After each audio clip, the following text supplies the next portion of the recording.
کہیں منقول نہیں ہے کہ ماتم کیا گیا یا نوحہ کیا گیا یا ان کے اوپر بہت زیادہ غم کا اظہار کیا گیا۔ اسلام نے تو ہمیں یہ نظریہ دیا ہے وَلَا تَقُولُوا لِمَنْ يُقْتَلُ فِي سَبِيلِ اللَّهِ أَمْوَاتٌ۔ بسم اللہ الرحمن الرحیم، الحمد للہ رب العالمین، والصلاة والسلام علی سید الانبیاء والمرسلین، محمد وعلى آلہ وصحبہ اجمعین ومن تبعہم بإحسان إلى یوم الدین، وبعد فقد قال اللہ تبارک وتعالی فی کلامہ المجید والفرقان الحمید، اعوذ باللہ من الشیطان الرجیم، بسم اللہ الرحمن الرحیم، وَلَا تَقُولُوا لِمَنْ يُقْتَلُ فِي سَبِيلِ اللَّهِ أَمْوَاتٌ بَلْ أَحْيَاءٌ وَلَكِنْ لَا تَشْعُرُونَ۔ وقال النبي صلى الله عليه وسلم ليس منا من ضرب الخدود وشق الجيوب ودعا بدعوى الجاهلية أو كما قال رسول الله صلى الله عليه وسلم۔ میرے بھائیوں، بزرگوں اور دوستوں، اللہ تبارک و تعالیٰ نے سال میں 12 مہینے بنائے ہیں۔ قرآن کریم کہتا ہے ان عدۃ الشہور عند اللہ 12 شہرا فی کتاب اللہ یوم خلق السماوات والارض منها 4 حرم، کہ سال میں 12 مہینے ہیں اور یہ سال کے 12 مہینے اسی دن طے پائے جس دن اللہ تبارک و تعالیٰ نے آسمان و زمین بنایا۔ ان میں 4 مہینے حرمت والے ہیں۔ 4 مہینوں کو اللہ تبارک و تعالیٰ نے خصوصی حرمت عطا فرمائی، عظمت عطا فرمائی کہ ان 4 مہینوں کے اندر لڑائی جھگڑے نہیں ہوا کرتے تھے۔ انہی مہینوں میں ایک بڑا ہی برکت والا مبارک مہینہ ماہ محرم ہے۔ آج ہمارے معاشرے میں یہ سمجھ لیا گیا کہ محرم کا مہینہ برکت والا مہینہ نہیں ہے، بلکہ محرم کا مہینہ نحوست والا مہینہ ہے۔ یہ ایک عوامی سوچ ہے، شریعت سے اس کا کوئی ثبوت نہیں ہے۔ جناب نبی کریم صلی اللہ علیہ وسلم کے بارے میں منقول ہے کہ جب آپ نیا چاند دیکھتے تو کہتے اللہم اہلہ علینا بالامن، اے اللہ اس نئے چاند کو ہمارے لیے امن و امان والا بنا اور خیر و برکت کا ذریعہ بنا، بالامن والایمان والسلامت والاسلام ربی وربک اللہ۔ تو نبی علیہ السلام ہر مہینے کو خیر و برکت کا ذریعہ بتا رہے ہیں، امن و امان کا ذریعہ بتا رہے ہیں۔ تو ماہ محرم بھی خیر و برکت اور امن و امان والا مہینہ ہے۔ دور نبوی میں اس مہینے کے اندر بھی شادیاں ہوا کرتی تھی، نکاح ہوتے تھے باضابطہ، لیکن ہمارے زمانے میں یہ سلسلہ بند ہو گیا۔ آج سنی مسلمان جو اپنے آپ کو اہل سنت والجماعت تصور کرتے ہیں، وہ بھی ماہ محرم میں شادی نہیں کرتے، نکاح نہیں کرتے۔ ماہ محرم میں دکانوں کا افتتاح نہیں کیا جاتا، اور ماہ محرم میں کوئی نیا کام شروع نہیں کیا جاتا۔ ایک طرح سے ایک معمول بن جاتا ہے۔ مبارک پور کی مارکیٹ بھی محرم کے مہینے میں بالکل ٹھنڈی پڑ جاتی ہے، خرید و فروخت کا سلسلہ بند ہو جاتا ہے۔ اگر میری اس بات کی تصدیق کرنا چاہیں تو دکانداروں سے جا کر معلوم کر لیں، انشاءاللہ اس کی تصدیق کریں گے۔ محرم کا مہینہ کئی وجوہ سے بڑی افضلیت کا حامل ہے۔ اگر شہادت کی بات کی جائے تو سال میں جتنے بھی مہینے ہیں ان تمام مہینوں میں کسی نہ کسی بڑے صحابی کی شہادت پیش آئی ہے۔ حضرت عمر فاروق رضی اللہ تعالی عنہ کی شہادت اسی ماہ محرم میں ایک تاریخ کو ہوتی ہے۔ حضرت عثمان بن عفان رضی اللہ تعالیٰ عنہ کی شہادت کا واقعہ ذی الحجہ کے اندر پیش آیا۔ حضرت علی کرم اللہ وجہہ کی شہادت 21 رمضان المبارک کو پیش آئی۔ تو سال کے جتنے بھی مہینے ہیں تمام مہینوں میں کسی نہ کسی صحابی کی شہادت ہوئی ہے، اور امت پر اگر کبھی بہت مشکل حالت پیش آئی تو حضرت نبی کریم صلی اللہ علیہ وسلم کی وفات حسرت آیات کے شکل میں ایک واقعہ پیش آیا کہ صحابہ کرام رضوان اللہ علیہم اجمعین حواس باختہ ہیں۔ حضرت عمر رضی اللہ تعالیٰ عنہ جیسے صحابی ماننے کے لیے تیار نہیں ہیں کہ اللہ کے نبی صلی اللہ علیہ وسلم کی وفات ہو گئی، آپ کا انتقال ہو گیا۔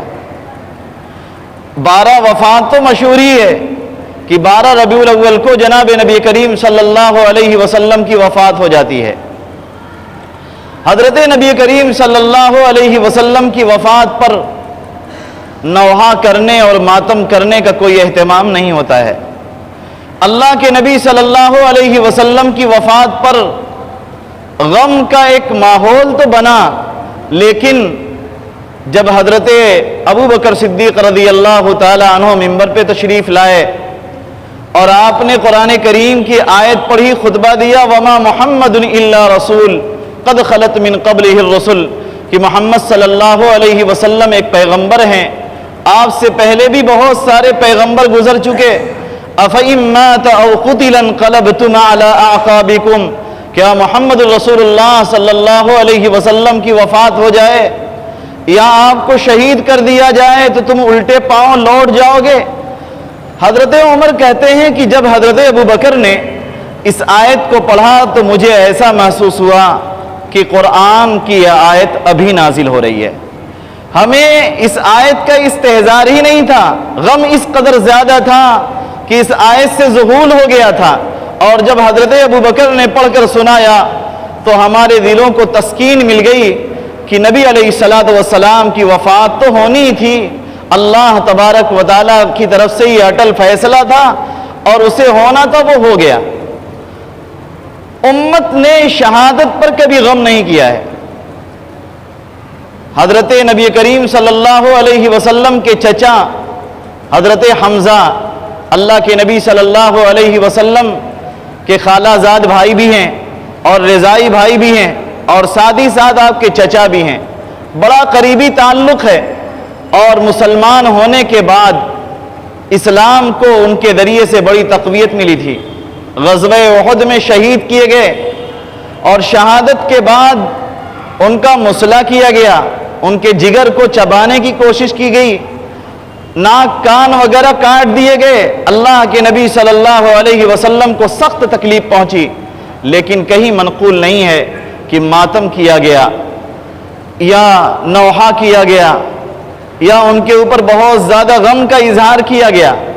اسلام نے تو ہمیں یہ نظریہ دیا ہے، وَلَا تَقُولُوا لِمَنْ يُقْتَلُ فِي سَبِيلِ اللَّهِ أَمْوَاتٌ، کہ جو اللہ کے راستے میں شہید ہو گئے انہیں مردہ نہ کہو، بل احیاء ولکن لا تشعرون، بلکہ وہ زندہ ہیں تمہیں احساس نہیں ہے، ان کے زندہ ہونے کا تمہیں احساس نہیں ہے۔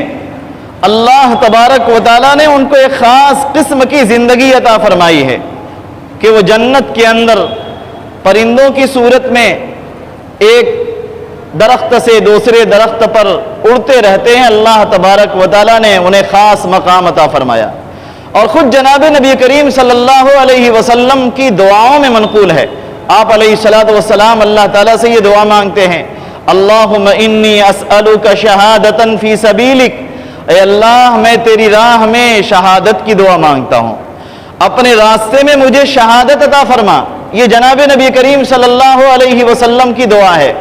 حضرت عمر فاروق رضی اللہ تعالی عنہ، جن کے بارے میں مشہور ہے کہ اگر امت کے اندر 2 عمر پیدا ہو جاتے تو دنیا سے کفر کا خاتمہ ہو جاتا، اسلام ہی اسلام ہوتا، اور جن کے بارے میں جناب نبی کریم صلی اللہ علیہ وسلم نے فرمایا لو کان بعدی نبی لکان عمر، کہ اگر میرے بعد کوئی نبی ہوتا تو عمر نبی ہوتے۔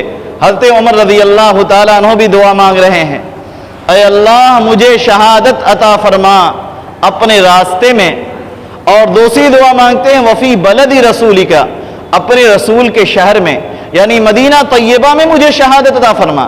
اللہ تبارک و تعالیٰ نے ان کی وہ دعا قبول فرمائی کہ نماز پڑھاتے ہوئے ان کے چھرا مارا گیا اور شہید ہوئے۔ تو اسلام میں شہادت وہ مقام ہے کہ اس مقام کو پانے کی تمنا بڑے بڑوں نے کی ہے۔ جناب نبی کریم صلی اللہ علیہ وسلم کہہ رہے ہیں کہ میں چاہتا ہوں اے اللہ کہ تیرے راستے میں مجھے قتل کیا جائے اور پھر مجھے زندہ کیا جائے، اور پھر مجھے قتل کیا جائے، پھر مجھے زندہ کیا جائے، پھر مجھے قتل کیا جائے اور پھر مجھے زندہ کیا جائے۔ یہ جناب نبی کریم صلی اللہ علیہ وسلم کی دعائیں ہیں۔ تو حضرت نبی کریم صلی اللہ علیہ وسلم کے چہیتے نواسے کا شہادت کا سانحہ یقیناً امت کے لیے ایک بہت ہی بڑا حادثہ ہے اور بہت بڑا صدمہ ہے کہ اللہ کے نبی صلی اللہ علیہ وسلم نے جس حسین کو اپنے ہاتھوں سے پالا اور اپنے ہاتھوں سے بڑا کیا، اس بے دردی سے انہیں شہید کیا گیا۔ حضرت حسین رضی اللہ تعالیٰ عنہ کوئی عام انسان نہیں تھے۔ حضرت حسن اور حسین جناب نبی کریم صلی اللہ علیہ وسلم کے تربیت یافتہ تھے اور منصب صحابیت پر فائز تھے۔ اللہ تبارک و تعالیٰ نے انہیں صحابی ہونے کا بھی رتبہ عطا فرمایا تھا اور امت کے اندر اس زمانے میں ان کا خاص مقام تھا۔ جناب نبی کریم صلی اللہ علیہ وسلم کی نسبت اور ان کے اعمال اور کردار کی وجہ سے پوری امت ان سے محبت کیا کرتی تھی۔ ہر مسلمان انہیں عقیدت اور محبت کی نگاہ سے دیکھتا تھا۔ جناب نبی کریم صلی اللہ علیہ وسلم نے ان کے بارے میں فرمایا سیدہ الحسن والحسین سیدہ شباب اہل الجنہ، کہ حسن اور حسین جنت کے جوانوں کے سردار ہیں۔ ایک موقع پر جناب نبی کریم صلی اللہ علیہ وسلم جھکے ہوئے ہیں اور آپ کی پشت پر حضرت حسن سوار ہیں۔ کسی صحابی نے دیکھا تو کہا کہ سواری بڑی عمدہ ہے۔ اللہ کے نبی صلی اللہ علیہ وسلم نے فرمایا سوار بھی تو بہت عمدہ ہے۔ اگر سواری بہت اچھی ہے تو سوار کو بھی دیکھو کہ سوار کتنا عمدہ ہے۔ حضرت حسن رضی اللہ تعالی عنہ حضرت علی کرم اللہ وجہہ کی شہادت کے بعد مسلمانوں کے خلیفہ ہوئے۔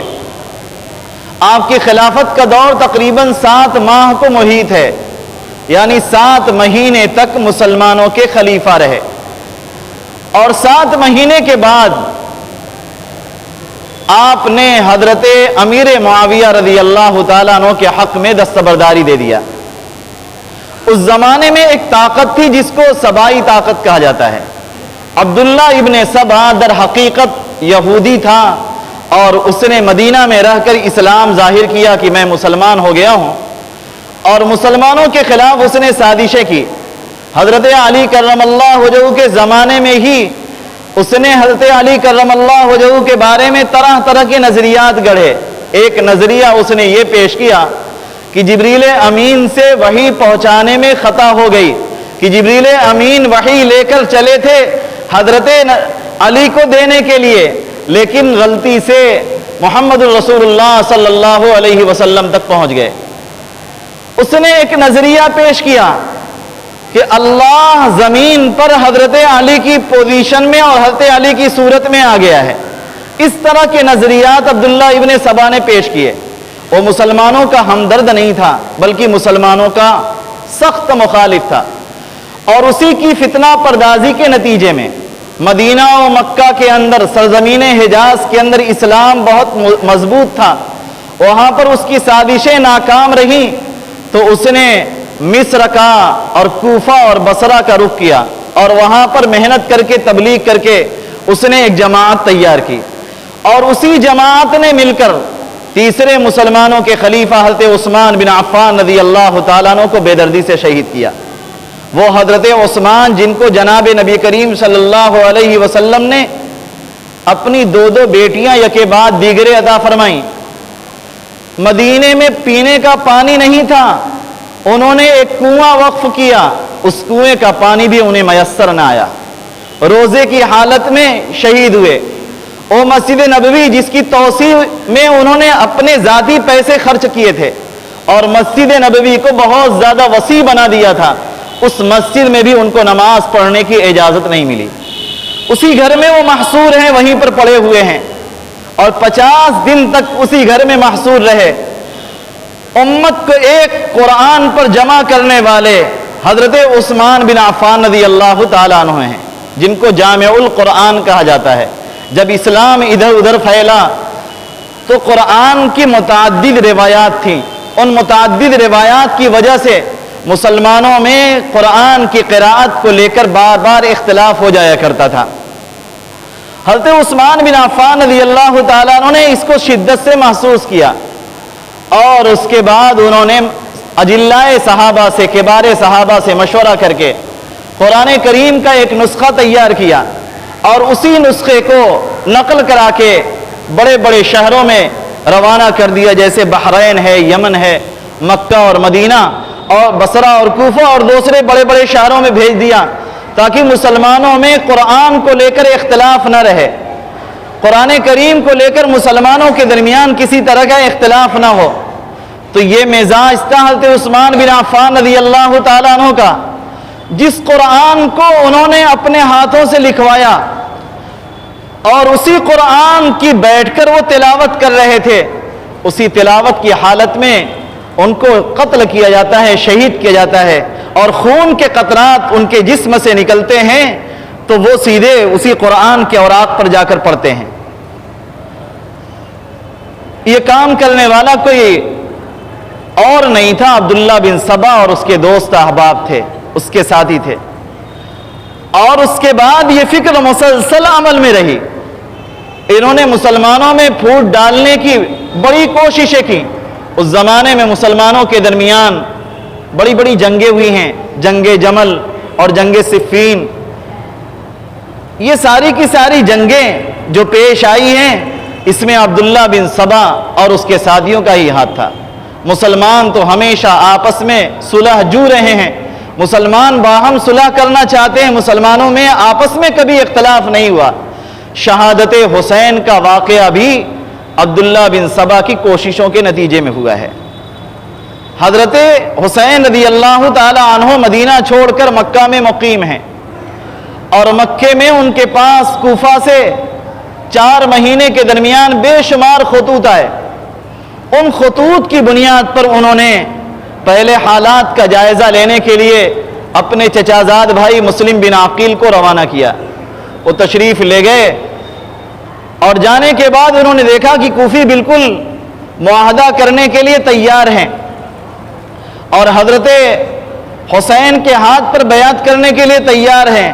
اس بنیاد پر حضرت حسین رضی اللہ تعالیٰ عنہ نے اپنے اہل خانہ کے ساتھ کوفہ کا رخ کیا, اور نتیجتاً جانے کے بعد کوفیوں نے غداری کی. جاتے وقت حضرت عبداللہ بن عباس رضی اللہ تعالیٰ عنہما نے بہت سمجھایا, عبداللہ بن عمر رضی اللہ تعالیٰ عنہ نے بہت سمجھایا, اور دیگر جو صحابہ تھے ان کے رفقا انہوں نے بھی سمجھایا کہ آپ ہرگز نہ جائیں. راستے میں جاتے ہوئے انہیں خبر ملی کہ میرا بھائی شہید کر دیا گیا ہے. انہوں نے ارادہ کیا کہ اب ہمیں واپس چلنا چاہیے, کوفہ کے حالات ٹھیک نہیں ہیں.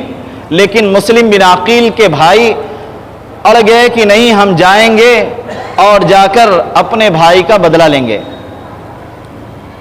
اسی بنیاد پر حضرت حسین نے اپنے ساتھیوں سے کہا کہ آپ لوگوں میں سے جو واپس جانا چاہتا ہے چلا جائے, میں کوفہ جاؤں گا. لیکن سارے کی سارے لوگ حضرت حسین رضی اللہ تعالیٰ عنہ کے ساتھ چلنے کے لیے تیار ہوئے اور گئے تو کربلا کا وہ مشہور سانحہ پیش آیا. مسلمانوں کے لیے یہاں پر عبرت کی بات یہ ہے, سیکھنے اور عمل کرنے کی بات یہ ہے کہ کبھی بھی بغیر تحقیق کے قدم نہ بڑھائیں. مسلمان ایک ایک معاملے کی تحقیق کریں, سنی سنائی باتوں پر یقین نہ کریں, اور خارجی سازشوں سے بہت زیادہ ہوشیار رہیں. ہر دور میں امت کو جو نقصانات پہنچے ہیں وہ خارجی سازشوں کی بنیاد پر پہنچے ہیں. مسلمانوں نے مسلمانوں کا کبھی نقصان نہیں کیا ہے. مسلمانوں کی جماعت کا نقصان نہیں کر سکتا. مسلمانوں کے نقصانات مسلمانوں کے ذریعے سے ہو جائیں ایسا نہیں ہوتا, بلکہ غیر مسلم مسلمانوں کے درمیان داخل ہو کر مسلمانوں کا روپ اختیار کر کے مسلمانوں کی جماعت کو نقصان پہنچاتے ہیں۔ حضرت حسین رضی اللہ تعالیٰ عنہ کی شہادت پر ہمارا کیا عمل ہونا چاہیے؟ ہمارا وہی عمل ہونا چاہیے جو جناب نبی کریم صلی اللہ علیہ وسلم نے ارشاد فرمایا، جو قرآن نے کہا۔ قرآن کہتا ہے کہ جو اللہ کے راستے میں شہید ہو گئے انہیں مردہ نہ کہو، زندہ ہیں، چاہے ہمیں احساس نہ ہو۔ تو حضرت حسین آج بھی زندہ ہیں، ماتم وہ کریں جن کے لیے حضرت حسین مر چکے، ہمارے لیے تو حضرت حسین زندہ ہیں، ہم ان کے لیے ماتم نہیں کر سکتے۔ دوسری بات یہ ہے کہ جناب نبی کریم صلی اللہ علیہ وسلم نے حدیث میں بہت صاف ارشاد فرمایا، لیس منا من ضرب الخدود، کہ ہم میں سے وہ نہیں جو اپنے رخسار پر تھپڑ مارے، اپنے چہرے پر تھپڑ مارے، وہ ہم میں سے نہیں ہے۔ اور جناب نبی کریم صلی اللہ علیہ وسلم نے فرمایا، اور جو اپنے گریبان کو چاک کرے وہ ہم میں سے نہیں ہے، جو جاہلیت کا نعرہ لگائے وہ ہم میں سے نہیں ہے۔ اسلام ان چیزوں کی قطعاً اجازت نہیں دیتا۔ جب حضرت حمزہ کی شہادت کا واقعہ پیش آیا تو اللہ کے نبی صلی اللہ علیہ وسلم نے کہا، اگلی جنگ ہوئی اور کفار ہمارے گرفت میں آئے تو ہم بھی ان کے ساتھ یہی سلوک کریں گے۔ اس وقت اللہ تبارک و تعالیٰ نے جناب نبی کریم صلی اللہ علیہ وسلم کو صبر کی تلقین کیا تھا۔ ان حادثات میں امت کو یہ سبق ہے کہ امت صبر کا دامن کبھی نہ چھوڑے اور ان خرافات میں مبتلا نہ ہو، اور ماہ محرم کے عاشورہ وغیرہ کے جو روزے وغیرہ ہیں اور جو مندوب اعمال ہیں اس کو کیا جائے، خرافات میں مبتلا نہ ہوا جائے۔ اللہ تبارک و تعالی ہمیں اس مہینے کا خیر عطا فرمائے اور اس مہینے کے شر سے تمام مسلمانوں کی اللہ تعالی حفاظت فرمائے۔ وآخر دعوانا الحمدللہ رب العالمین۔